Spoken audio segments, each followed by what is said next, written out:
Being a mindful person is wonderful, but in my experience, it ain't easy. Mindfulness is all about focusing on yourself and the world around you, being always present in the moment. But you know that we moms have a hard time focusing all of our attention on any one thing, and if we manage it, it sure as hell isn't going to be ourselves. I've always found parenting in a mindful and intentional way far more easy. But how do we become a mindful parent? In this video, I'm going to share the top 5 strategies I found useful in parenting my younger kids.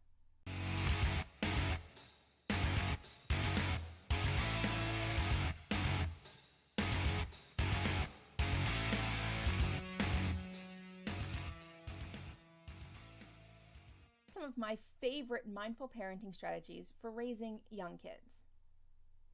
Number 1, put down the phone. How annoying is it when you're trying to have a conversation with someone and they're staring at their phone the entire time? It's pretty freaking annoying, right? You feel disrespected. You're thinking, does this person just not have any interest in me? Well, your kids obviously feel the same way. So when your child comes to you, put down the phone and attend to whatever she's saying. Number 2, hide your annoyance. Definitely the one I struggle with the most, so I get it. You're constantly thinking about 6 different things at once, and sometimes you just need 5 minutes of total silence to sort out all the stuff in your head and keep it all straight. And kids? Well, they seem to pick that exact moment to need your full attention. They want you to check your math homework the minute you plunge your hands into the sink. And they stop to talk to you about the latest adventures of their favorite television characters when you're finally en route to the bathroom. And then they'll interrupt you to ask you about having a friend over when you're in the middle of drafting a really tricky email. But they don't realize what you're doing. So rather than show your aggravation, simply explain that now isn't a good time and you'd love to catch up with them and help them out when you're finished. They will understand, or they will at least learn to, and they'll appreciate sharing their news with you when they can have your full attention. Number 3, treat them like a human being.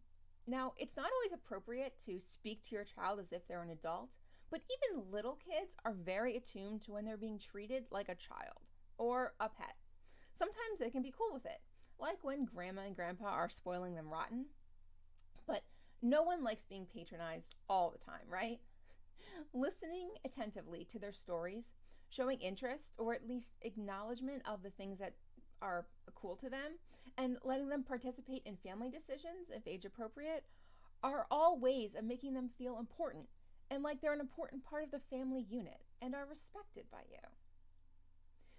Never ever dismiss their thoughts or feelings. Now, this can go for anyone, but it's especially true of your kids. They may just be little kid problems, but your child is a little kid, and these problems are his life. Now, they feel a lot heavier to him than they might seem to you. So acknowledge them and offer sympathy and advice where appropriate, but don't dismiss them out of hand, no matter how trivial they may seem. A parent is one of the most important people in a child's life. We learn our own self-worth from our parents, and if our parents are constantly telling us that our thoughts and feelings don't matter, we're probably going to internalize that in all sorts of unhealthy ways.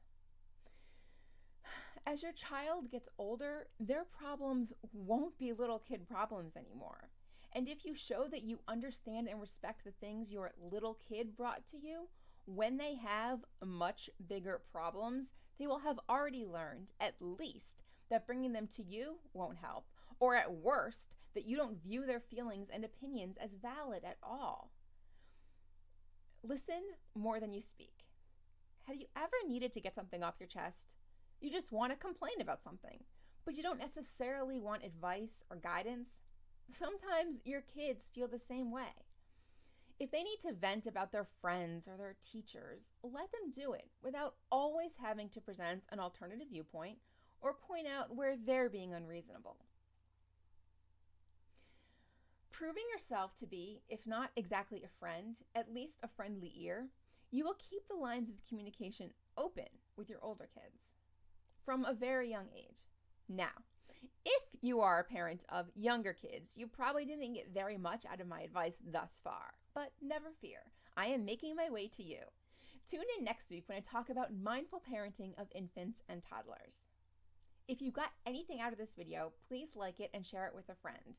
And consider subscribing to the channel so you don't miss next week's video. See you then.